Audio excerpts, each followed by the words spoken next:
Okay, today's topic is combining like terms. You have a ditto to do for homework, so make sure that gets done and you submit your homework on Google Classroom. Okay, so in order to be able to combine like terms, you have to first understand what the parts of an algebraic expression are, what those terms are, what they look like, what they're called.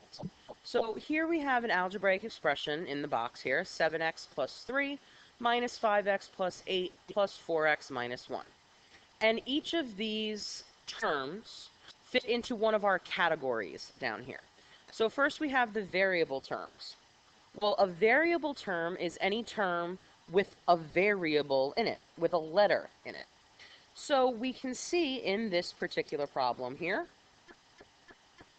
I'll try to color code this out for you. The variable terms are going to have a variable in it.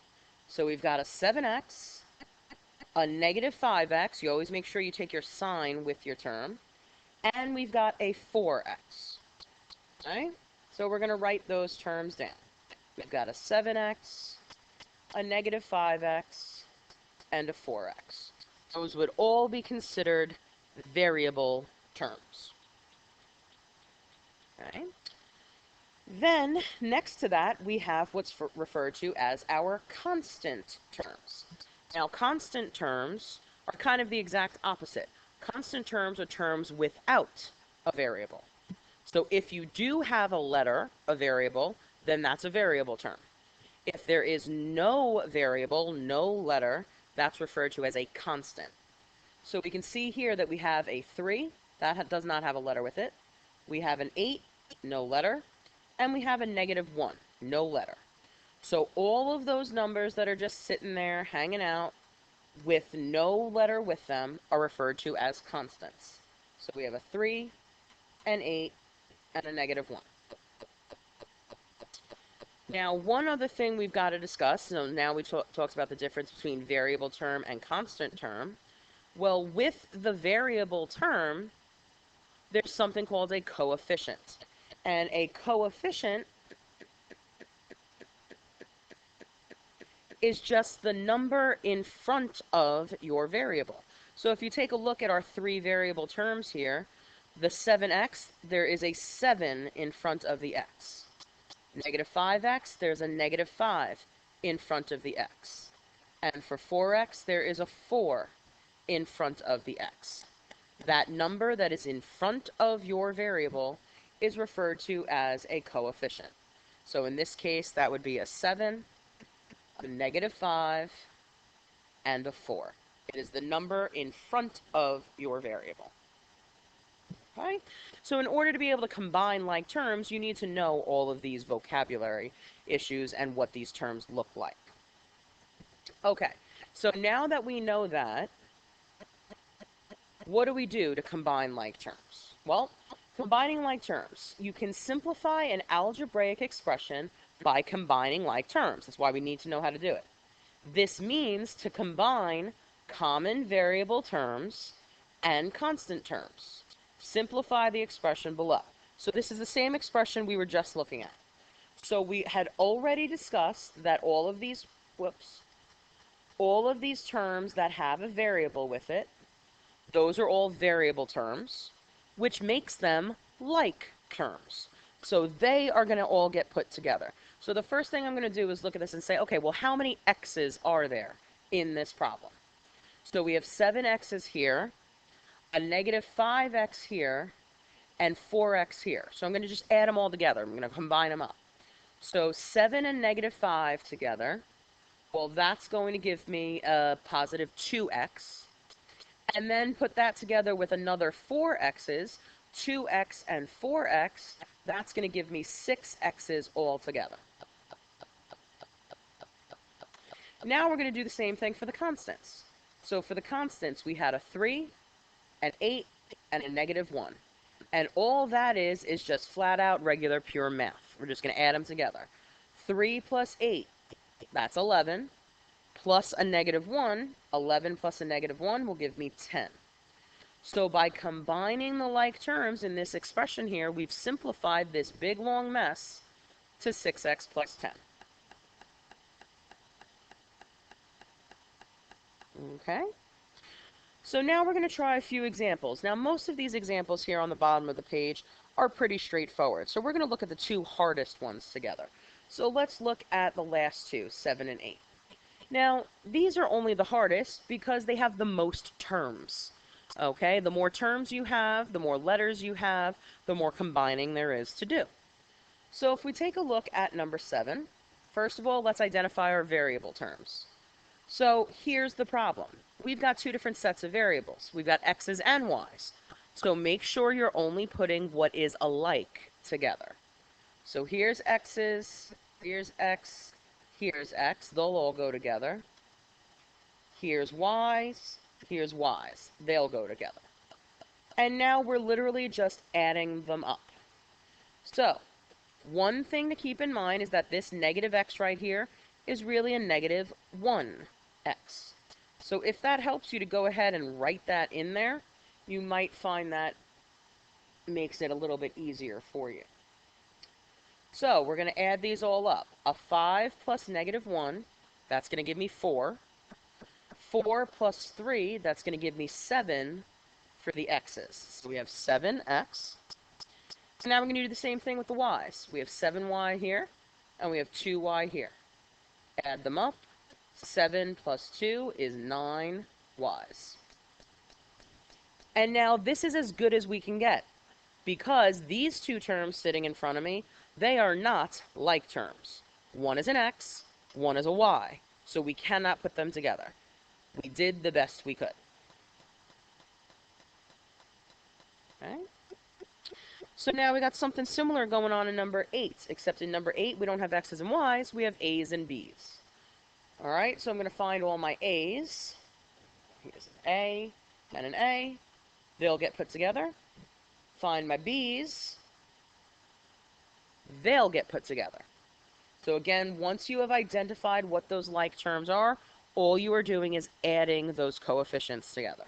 So for the a's, I've got a 26 and a negative 4. 26 plus a negative 4 is 22 for the a's.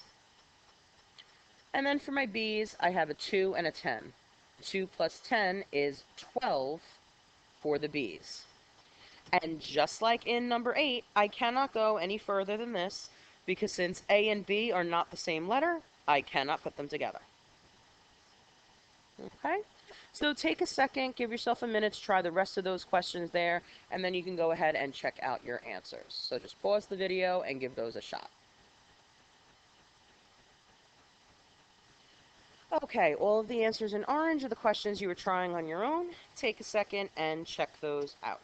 Again, all we were doing were combining like terms, so we were putting all the like variables together by doing some addition, and then we were putting any constants together by doing addition as well. Okay, so if you need some more time, go ahead, pause the video, and check the rest of your answers. So now, sometimes you're going to have exponents involved. So it says terms with the same exponents or combination of variables and exponents are also considered like terms. When combined, be sure to not change their exponents. Okay? So again, I want to start with something simple, but then I want to look at a couple of the harder ones first together. Then you can try the other ones on your own. So let's start with a basic. Let's look at number 9. Okay? We're going to do 9 and 11 together. And actually, we'll just work our way down this column. So we'll do 9, 11, 13, and 15, and then you can try the other column on your own. Okay. So, you notice here in this problem that both of these are x squares. They both have the same variable raised to the same exponent. That makes them like terms. If you have the same variable raised to the same exponent. All right, you might want to write that as a note to yourself. So like terms have the same variable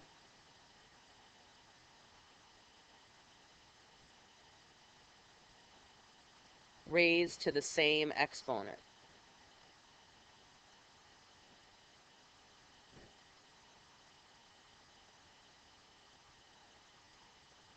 Okay, so in this question here, I can see they are both x squareds. And remember, in our notes here at the top, it says, be sure to not change their exponents. So if these start as x squareds, they are going to stay x squareds. So I am going to keep the x squared, and all I'm doing is just adding those coefficients in front. So 5 added to 7 will make this a 12x squared. You do not touch the exponent. Okay? Same thing's happening here in number 11, except in number 11, notice we don't have just 2 terms, we have 3 terms. But if you look at all 3 terms, they are still all c to the 3rd power. They all have the same variable to the same exponent, so that means they are like terms. So I am going to keep that c to the 3rd. We do not touch the exponent. And I'm going to go ahead and add my coefficients. So we have an 8, a -7, and a 16. 8 plus -7 is going to give me 1. And then 1 added to 16 will make this 17 c to the 3rd, or c cubed. Okay, so again, 2 fairly basic ones there. Do not touch the exponent. But they can make it a little harder and make your terms a little bit more confusing looking. So let's take a look at 13. Now here you've got to pay attention, because notice they threw a's and b's in here. They threw an exponent in the middle of a term, and it just makes it look more confusing. But if you look at our terms that do in fact include variables, we have a -4a squared b, and we have a 10a squared b. Their variable pieces are identical. So that makes them like terms. So we are going to keep that a squared b. Remember, you never touch the exponents. And we will just add those coefficients in front. A -4 added to 10. -4 plus 10 is going to give me 6. But don't forget, we still have this constant right here. We cannot get rid of it. It is part of the problem. But it is not a like term. It doesn't even have variables with it. So we're just going to have to attach that plus 7 onto the end and call it a day.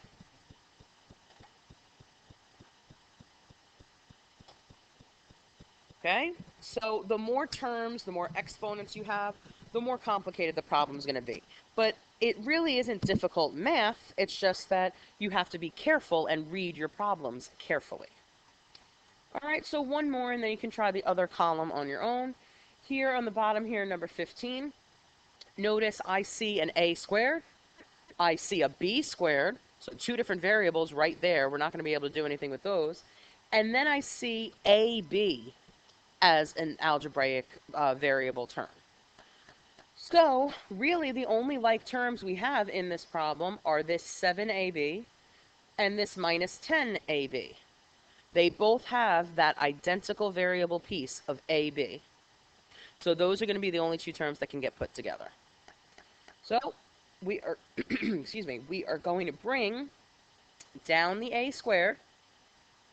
I'm going to put my like terms here together. So we will keep that ab. The 7 and the -10 will get added together. 7 plus a -10 is a -3 for those ab's.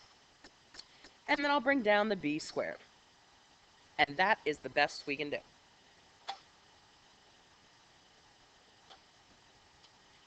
Okay? So, at this point, I take a minute, pause the video, try those questions in the other column, and see how you do. Okay, so all those answers there in the orange are the questions you were trying on your own. Take a second, if you need to, pause the video again and check out your answers. Now, sometimes we may need to apply this type of technique to what you see at the bottom is called geometric applications. So sometimes they may give you some sort of diagram that are labeled with algebraic expressions, and you have to be able to combine those terms. So that's the last thing we're going to take a look at here. Let's see, we'll take a look at 17 and 20. and then you can try the other two on your own. Okay. Now, for each of these questions, it says give the perimeter of each figure as a simplified expression. Well, first of all, you have to know what it means to find a perimeter. So remember that the perimeter of a figure is just the distance all the way around the outside. So when they ask you to find the perimeter of something, they're just asking you to add up all the sides. That's it. So here in number 17, we're going to take all the sides and add them together. So we'll have 2x plus 1 being added to 3x, which is being added to x. So now this is really no different than any of the other problems we did. We're going to find those like terms and we're going to put them together. So first I notice that I have several x's. Here's an x, here's an x, here's an x. Those are all like terms, so they will get put together. A 2x added to a 3x is 5x. Adding on one more x, because remember this x really is a 1x. So we have 2 plus 3 is 5x, plus one more x is 6x's. And then we have this 1 right here, which is the only constant in the entire problem. There is nothing to combine it with, but we can't get rid of it either. So we just bring down the plus 1. And there's our expression for the perimeter, 6x plus 1.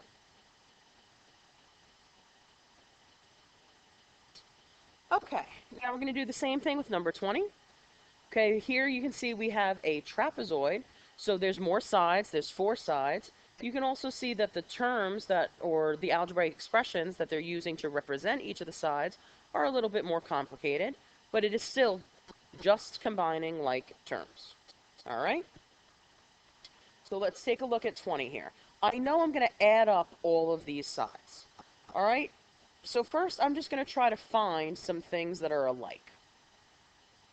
So I see a k squared here, and a k squared, and a 2k squared, and another k squared. I'm going to start with that. So we've got k squared, k squared, k squared. So there's 3 k squareds right there, and then another 2 on the bottom. So that's 5 k squareds. Then I also notice that we've got some x's. Here, some k's, my bad. We have a negative 9k, a positive k, and another positive k. So again, we are going to combine those all together. So we have 1k and another 1k. That's 2k right there. And then another negative 9k. So 2 plus a negative 9 would be negative 7k. And then I do have a couple of constants left that I see. We have a 23 here and a negative 17 here. So if I go ahead and add those together, 23 plus a negative 17 will give me 6. Okay, so you could write it out as an addition problem like we did here in 17 and show that you're adding all 3 sides together. Or you could just do it mentally in your head here like we did in number 20. It's really up to you, whatever you're more comfortable with. Okay, so I would take a second, try the last 2 problems here, 18 and 19, and see how you do. Okay, here we go. Now, in number 18, be careful because notice there is a term that has an A in it, and then there's a term that has an AB in it. Remember, in order to be like terms, the variable pieces have to match exactly. Okay, so the only things we were actually able to combine in number 18 was putting the A's together and putting the constants together. You will notice that that 4AB stayed a 4AB the whole time. There were no other terms that it could be combined with. And then lastly, number 19, that one was pretty straightforward. We put the y's together, we put the constants together, and got our 8y minus 6. Okay, so that's it for this lesson. Make sure you get your homework done, and I will see you next time.